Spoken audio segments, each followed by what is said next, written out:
And now to the just concluded by-election across states, as reactions have continued to trail the outcome.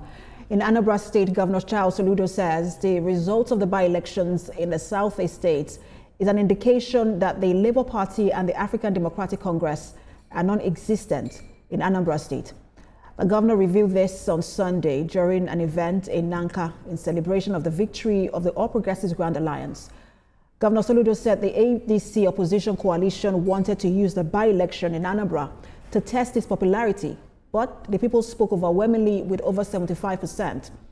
The Independent National Electoral Commission on Saturday declared Abga's Emmanuel Wanchukwu the winner for Anambra South Senatorial District. Mr. Wanchukwu will replace Ifeanyi Ubah, the Anambra South Senator who died July last year. Also, INEC declared Abga's Ifeoma Azikiwe the winner of the by-election for the Onitsha North Constituency 1 in the Anambra State House of Assembly. The National Chairman, Abga Sly Eziokenwa, joins me now for more on this. Good to have you join us. Mr. Kenwa, let's get your reaction to this win. It's quite, people will say it's good afternoon. Incidentally, I don't. All right, so I was saying, let's get your reaction to the win. People will say, look, this is historical for Abga, the first win in Nnewi, second at the National Assembly. What's your reaction?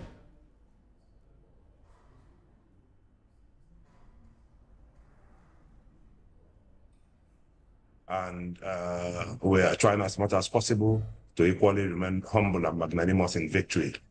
We're ecstatic in the sense that, like you said, some bit of history has been made. Since the formation of Abga in 2002 till date, and incidentally, the first national leader of Abga, late Dean Chukwuemeka Odumegwu, who is from Nnewi and is from Anambra South Senatorial Zone. And the party has not been really fortunate to produce a senator from Anambra South. And when we say we've not really been fortunate, it's not as if we've not really won this election in the past. But you know, the issues and pertaining to the credibility and transparency of elections in the past, you know, has been one of the issues that affected the performance of the party in the past. But now, part of the commendation we give to INEC under Professor Mahmood Yakubu is the fact that we are beginning to see some improvement in the electoral process. We're beginning to see an electoral process that has some measure of integrity, and we're beginning to see some measure of transparency in our electoral process. And so, with such a credible, you know, integrity-wise and then transparent electoral process, then the people's mandate or the people's choice, kind of reflected overwhelmingly across the entire Anambra South. And of course, I'm not one state constituency. Like we always say that Anambra is Abga. Anambra is Abga land. So that's the position. The governor described this as a test of popularity for the political parties. Just saying that 2027 politicking for 2027 has already started. How does this position Abga?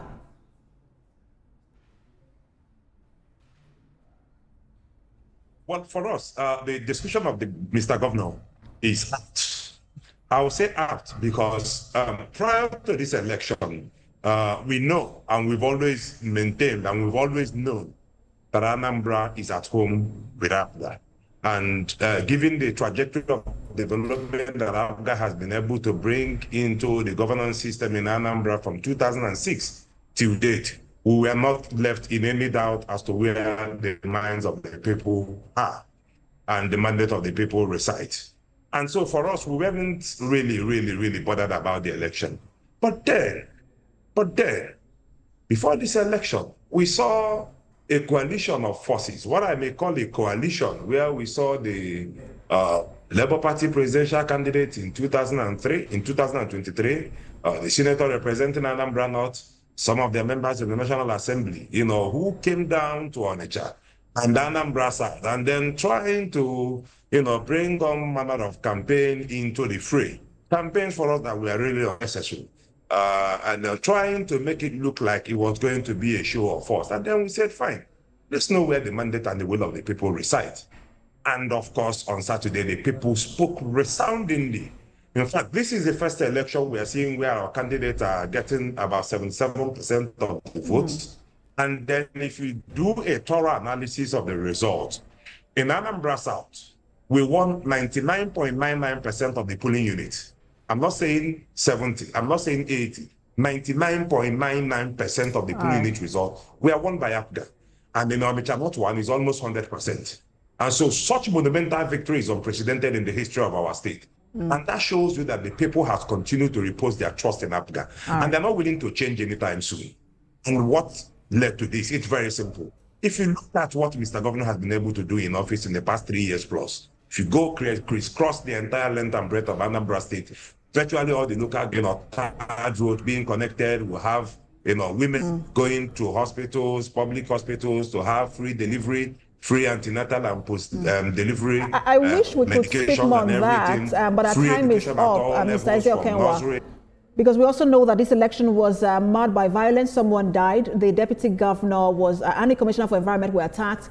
And there's a blame trade on both sides. But our time is up. Thank you so much for your time. The national chairman, APGA, Eze-Okenwa.